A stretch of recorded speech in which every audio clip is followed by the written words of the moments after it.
Good morning. Happy Monday. It is Monday. New month. Welcome to December, you all. It is the second day of the new month. Oh my god. Christmas is right around the corner and I am so not prepared for it. It is a nice, balmy 41 degrees out here. And yes, I'm at work. I go to work when the moon's still up. I think the moon is playing hide and seek right now behind what clouds there are.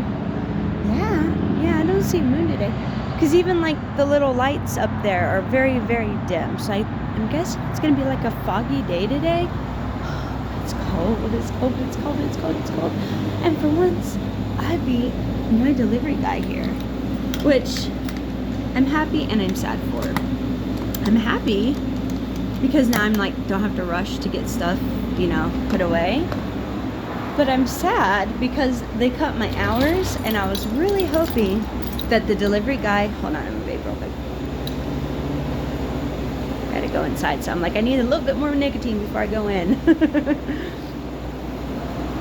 So I was hoping that the delivery guy would be here early and then I could tell him, hey, I need to come in at 5 a.m. again because the delivery guy keeps beating me here. Like Saturday he got here at like, what did he say? He got here like at 4:40 or something.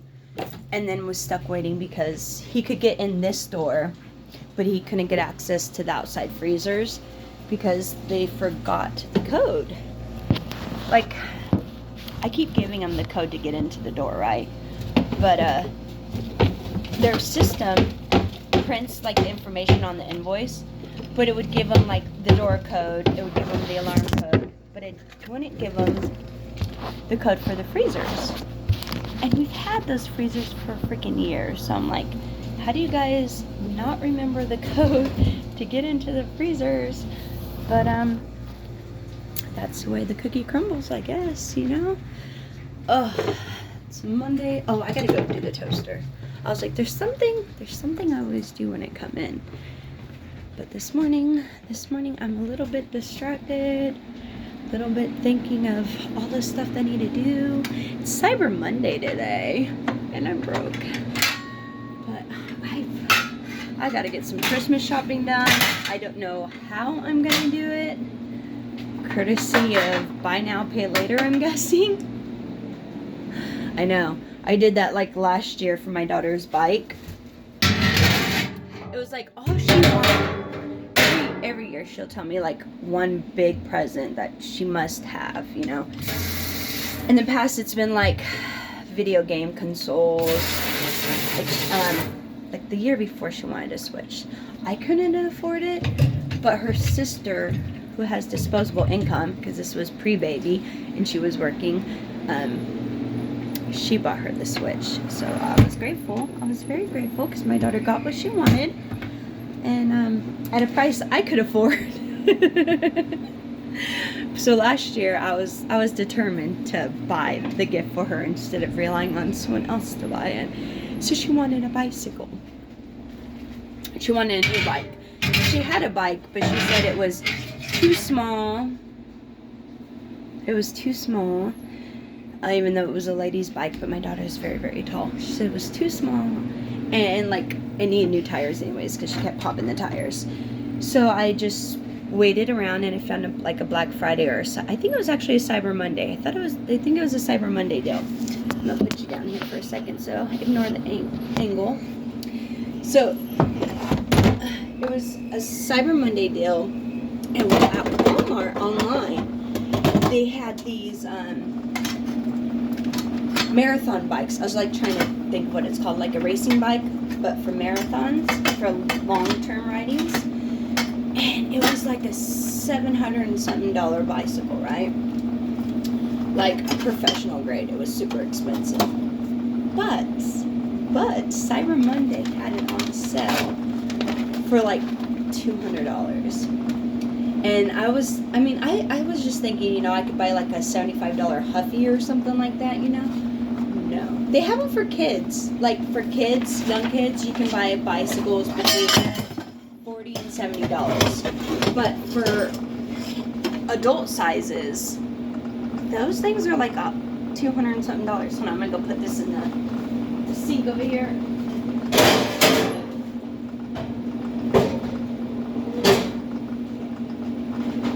So that was like, they didn't leave me no chemicals. I have to go get chemicals.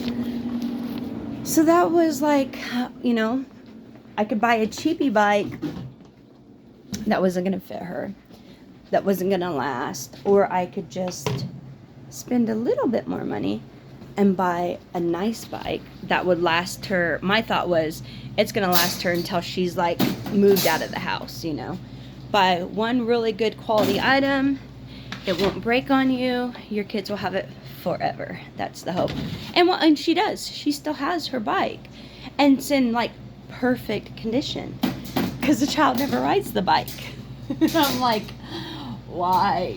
And I'm literally still making payments on this stupid bike. I think the last payment will probably be like this month, I think, but I didn't realize that when I did it, because it was like an afterpay thing, and they always split the payments up into like 4 to 6 payments, I thought, right?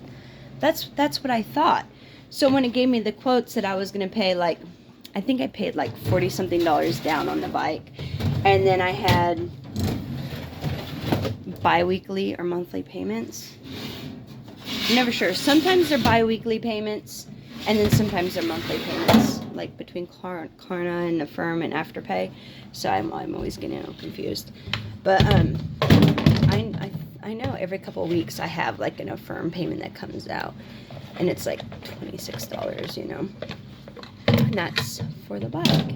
And I had to double check this because I was like, I have been paying this payment for months and months and months and months, for like a year now. And I was like, shouldn't it be paid off? It was only like $200.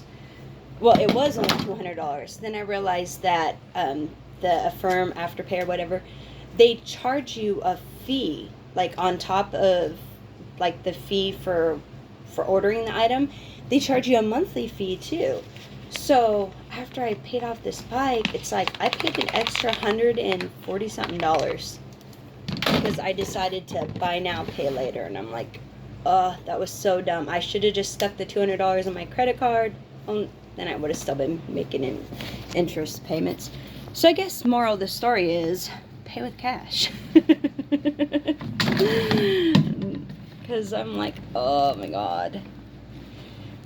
Every time it's like the loan, right? I took out a loan last year when I didn't get like all my tax return money. I had to take a loan out just to cover some expenses. And I took like a $2,000 loan that had a monthly payment of it was like $120 or $130, I think. And I've been paying on that for a year, right? A full year I've been paying on that.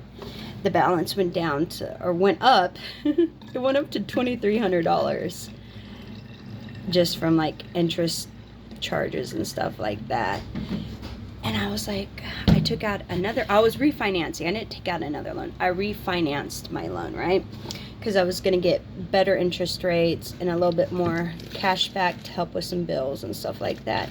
And this freaking OneMain Financial took my $2,300 loan and said I had to pay it off because I was refinancing through OneMain.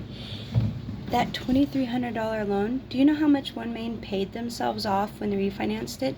They charged me $6,700 and like $6,743 to pay off a $2,300 loan. I know somewhere in there's like, I got screwed. They didn't tell me that's how much that it would cost to pay off that loan. Otherwise, I would have been like, no, I'm good. I'll just stick with the $2,000 and pay it off, and just pay it off. Because it was supposed to have no prepayment penalties or anything. Like, I always get loans that have no prepayment penalties because I want to pay them off as soon as I can so I don't have to keep paying interest on them. It's the way the cookie crumbles, I guess. I don't know. I'm just waiting for Mr. T to take office, and hopefully I can get some program that's against predatory lending practices. That's totally what this company did. It was totally a predatory loan. Because they kept calling me and telling me, hey, you know, we'll get you better interest rate. We'll pay off all your debt and get you some money in your pocket. And me trying to lower my bills, heard lower interest rate and was like, yeah, let's do that. Let's pay off our shit quicker. But no, if they didn't give me a lower interest rate, it's actually higher. It is higher than the original loan I had with them. And it's higher because I refinanced my car. It's higher than my freaking car payment was. And that was like the whole point of doing this. They were like, oh, when you refinance, you're not going to have a car payment anymore. And you won't have this loan payment anymore. You're just going to have one payment. And it's going to be lower than those. So you're going to save money every month. And I was like, hey, I am all about saving money. You know, sign me up. And so they spent more time like selling me additional programs, like the gap insurance, which is what I wanted, and it's what I asked for. So I'm not butthurt about that at all because it's what I wanted and it's what I asked for. And then there was like another insurance program where if I get, if I'm unemployed, it will pay it'll pay my bills for me. Kind of like the Aflac thing. And I was like, yeah, sure. It was only a few dollars a month. So I was like, yeah, let's do that one too. And then there was this third one that I did not want. And I told her about 4 times I didn't want it. I didn't want it. And it was another insurance that if I get sick and I get out of work, or it wasn't like, the first one was if I get sick and I'm out of work. Second was if I lose my job. So if I lose my job and I'm out of work for 30 days, keyword being 30 days, then they'll give me a flat like cash payment of $600, which, you know, it sounds good. It sounds good. Problem is I don't plan to be out of work for 30 days. But then again, I don't think anyone really plans to be out of work.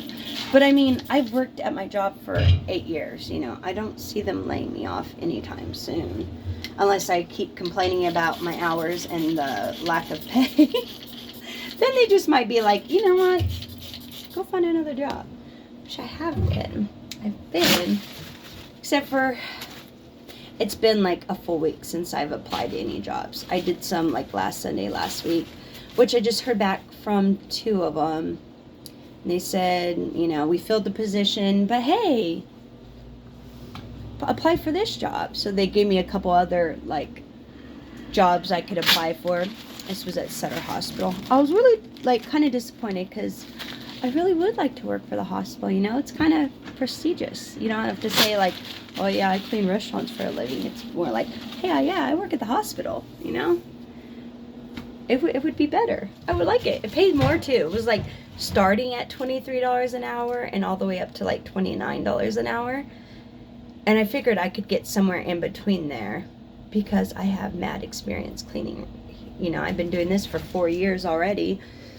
And then I have like many other jobs that I've done before that are similar. Plus I have, but you know what? It's probably my own fault because I have asked the application. I don't remember if he even had me submit my resume, but I do know like when it asked for like work experience, I just like listed this job. I didn't list any of the other jobs I had before because I've been here for 8 years. So I was like, you know, I don't need to list every single job that I've had, right? But I'm thinking there was one more spot at the hospital because they had 3 openings for the environmental services, which is custodial work. And I applied for 2 of them, 1 full-time and 1 part-time. And I didn't get those. They gave them to someone else. But when I last checked, there was still 1 position open in the environmental services. They also have like security service jobs open.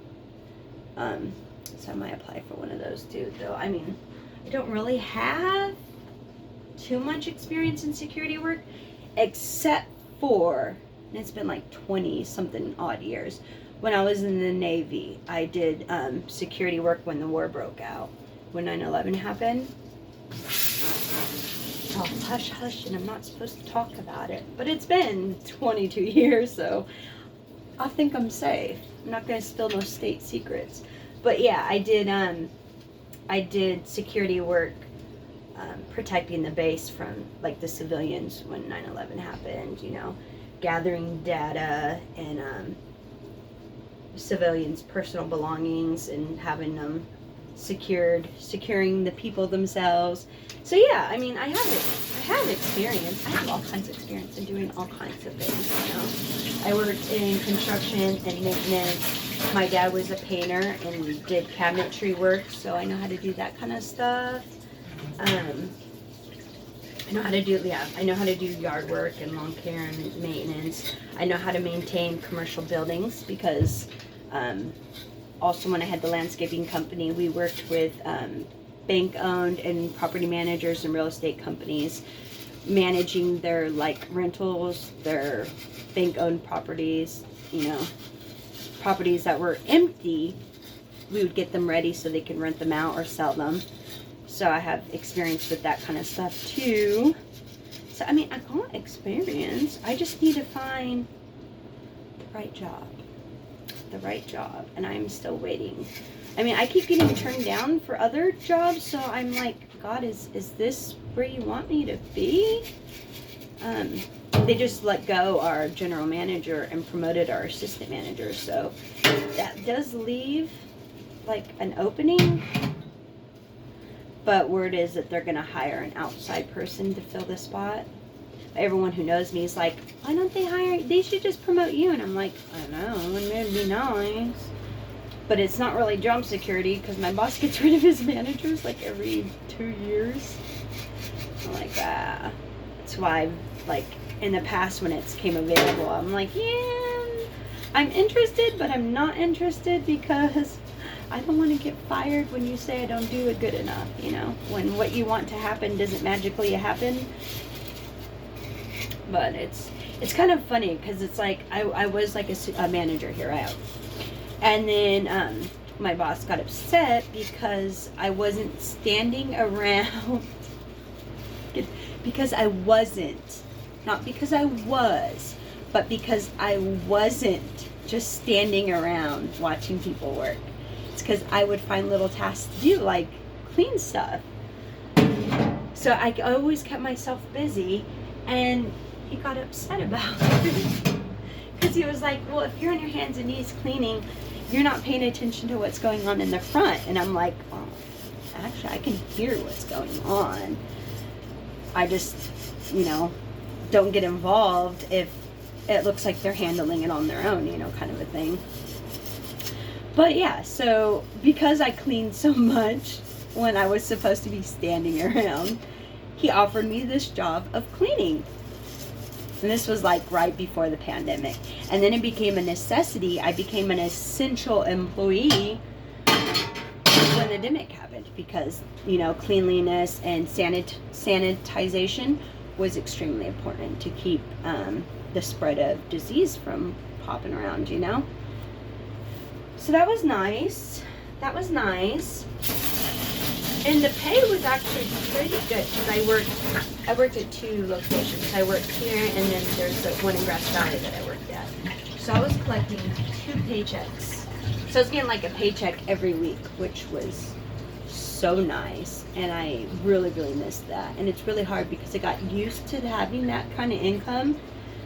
So when I quit that job, I quit the Grass Valley one because I got disrespected really bad by another employee who they had promoted him to a supervisor position, and the dude was just savage with me. He was so rude. He kept telling me like I was useless and I was in his way and they didn't need me, and I was just, you know, always interfering and stuff. So I was like, oh, you don't need me and I'm always interfering and you can do it yourself? Fine, I quit. And I did. I quit that freaking day. I called up the manager and was like, yeah, I'm quitting. I'm done.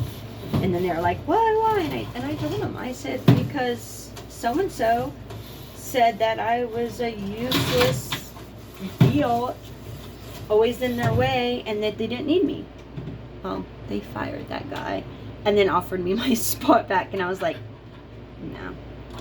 no, thank you. No, if that's how the employees there feel, that I'm just in their way, they can't get their job done because I'm cleaning. But it wasn't my problem. That's how it was scheduled. Like, I would have been happy to come in to work at like 4 in the morning, 4:30 in the morning. But they were telling me to come in at 6, kind of like they're doing here now, having me come in later. And I'm like, you guys can't do that because it gets in the way of the other employees. Like, I need to clean all these. Like, this stuff these racks need to be taken off and they need to be scrubbed down. And in the past, I always did that like every couple of months. I was taking these apart and screwing them down.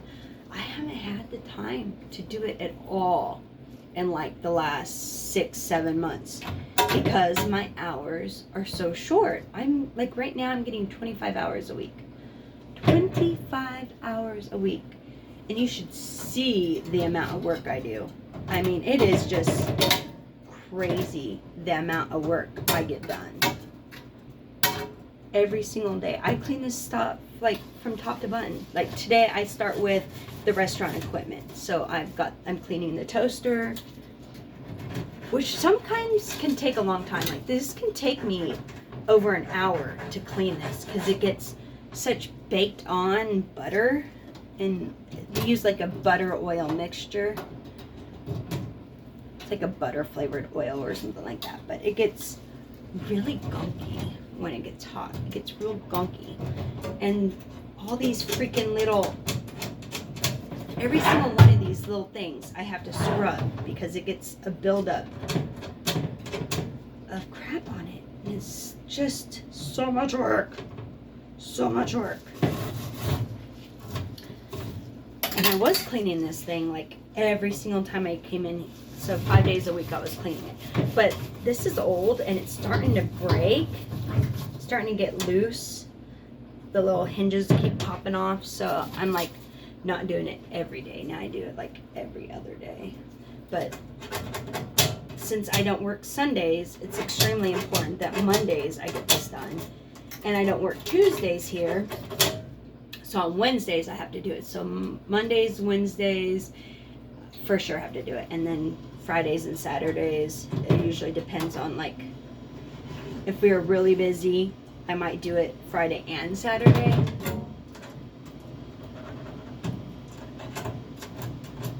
But otherwise I just do it Monday, Wednesdays, and Saturdays.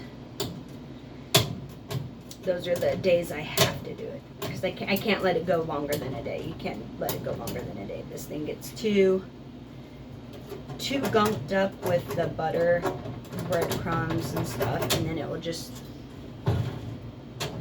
the bread won't come out nice and cleanly toasted, or they might start sticking. That's the biggest problem we have. The bread will start getting stuck in here. Start feeling nauseous really all of a sudden. I'm like, this is not fun. This is not fun. I think I took almost all my meds. I've been tapering because, you know, I'm a MAT patient, medication assisted therapy, for those who don't know what a MAT is. But so for the past 8.5, almost 9 years, I take medication to help deal with not just my chronic pain issues, but the fact that I was addicted to pain meds. Fun. You know, I blame the doctor who said, oh, you should never feel any pain. With the medications we have nowadays, you should never have any pain. Just pop a pill.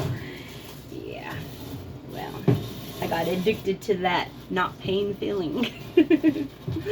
And it took a long time to learn that, you know what, your body just hurts sometimes, and it's telling you, you know, to stop doing something if it hurts, or to do something different. Like, I have problems. I have a bad hip, courtesy of being in the U.S. Navy. I have hip dysplasia. So my hip will just, it will like pop out of socket. Like, here's your like hip socket, and then here's the little thing. and I'll move, and then so it'll just like wiggle out, and then like here's my leg and here's the hip, you know, it doesn't work that well, and I'm always having to bend and twist. And I got better, but I used to have to slam my hip up against like a door jamb or a wall, and then pretzel myself into this weird yoga position in order to get my hips to pop back into place. But luckily, these last couple years, I have learned, you know, how to sleep, how to walk, how to move, to where my hip won't constantly pop out of socket. So that helps a little bit. It helps a little bit. I still get like a deep throbbing ache a lot, but, and I get a little hitch in my giddy up sometimes when I'm walking. But other than that, you know, it's pretty okay. My back is always acting up, probably because of that hip thing. My lower back hurts, like right now it hurts. But we just learn to live with it, you know? Though I do have tricks that I use and things. Like, I don't use any other prescription medication but the methadone that I'm prescribed. And methadone looks really good for pain. Looks really good for pain. My dad took methadone for years as part of his pain management when he was taking opiates, and then they would give him methadone too to help with it. And so I was like, hey, when I was given a choice of what I wanted to use to help manage my pain, I was like, I know methadone, I know how my body reacts to it, let's do that one. So I've been on that for the last couple of years. I started tapering now because I got to thinking, you know, being on such a high dose forever doesn't leave me much room for when things get really bad. Because the older I get, you know, the more things break down, the more pain you get everywhere. And my doctor and my therapist, they'd be asking, you know, what's your plan for the long term? And I was like, to not be in pain. So it was like, well, I'm supposed to be seeing a physical therapist anyways, and I was for a long time, but then towards the end of the pandemic, you know, all the offices were closing, and I would always get pushed aside because I wasn't like, it was on doctor's orders, but it wasn't like I'm crippled if I didn't do it. I would just have, you know, some more pain. So they started just seeing like more urgent patients, and I got, you know, put on the back burner. And then I just kind of stopped going. Got in the habit of not going. Now I need to start going again because my doctor and my therapist are like, how's your physical therapy going? And I'm like, it's okay. I haven't been going, but I need to get a new renewal. I let my last referral expire, so now I have to go get another one from the doctor so I can go and have the insurance pay for it. Boy, so dirty. Ugh. Normally I clean the dishwasher before I put my stuff in there. But, I mean, I took out the insert and I wiped off some of the gunk. But usually I do, like a de-liming session. So we have such hard water here. And everything gets so gunky. Like, it gets this thick, white gunk in the dishwasher all the time. And that was one of my duties when I worked at Grass Valley. We had this massive dishwasher, and I had to clean that too, which is, it's kind of funny, you know, a dishwasher cleans dishes, so why do you have to clean your dishwasher? But you do, people. If you have a dishwasher at home, you need to clean that thing. They make like like a special little even soap pods, like those dishwasher pods that you could put in there, that will clean it. Personally, I say just do some vinegar and lemon juice and run it through. It'll clean pretty good. And baking soda and lemon, any of those, you know. I don't know if you're supposed to mix baking soda and lemon, because like baking soda will clean one thing and lemon will clean another thing, and sometimes if you mix them, it'll neutralize the pH, so you're not like cleaning as effectively as you would if you just used one or the other. So despite the cool little like volcano effect you get when you mix baking soda and an acid like lemon juice or vinegar, when you want to clean, you don't want to mix those two together. Just use one or the other. Don't use both. Unless you're wanting to clean your drains. Like, there was a tip someone told me, like, if you have drains that clog, you could throw, like, baking soda in there and then put vinegar in it. I think it was vinegar. It might have been lemon juice, but one of those. It's supposed to help clog your drains. Maybe I should do that, because mine the worst plumbing at my house. But it's, like, not anything I can do about it. It's, my house was built in, like, the 30s, 40s. It's an old miner's cabin with original plumbing, and I have these big, huge old oak trees that have put roots in through the plumbing lines. So like every time it rains, anytime it's damp, my sinks won't drain. They get filled up with dirt, and it's like they're not clogged. So I literally took my bathroom sink apart, the drains in the inside of it. I completely took those apart because I'm like, it keeps clogging. But the clog isn't inside the house. It's outside the house, which sucks because my bathroom sink, like, doesn't drain. It doesn't drain.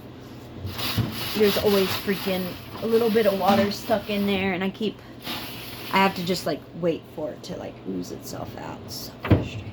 It's so frustrating. But it's, you know, I gotta pick my battles. Ah, my earbud just fell out. Oh. My other earbud like this is not working, and I'm kind of sad about that. I don't know why it stopped working, but it did. I have been talking to you for a half hour. This is filling up my fun memory. I'm gonna go. Bye. Happy Monday.